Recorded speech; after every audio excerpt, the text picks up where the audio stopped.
அந்த மாசம் மழை போங்க வாங்க. இந்த மாசம் முடிச்சிடலாம், ஃபங்க்ஷன் முடிச்சிடலாம் 28.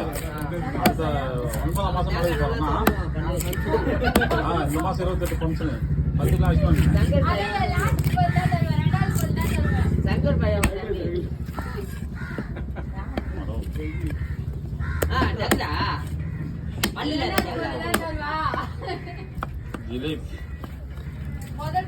ஜிலேபி கடல் ஜிலேபி அது ஜிலேபி கடலுக்கு வரும்.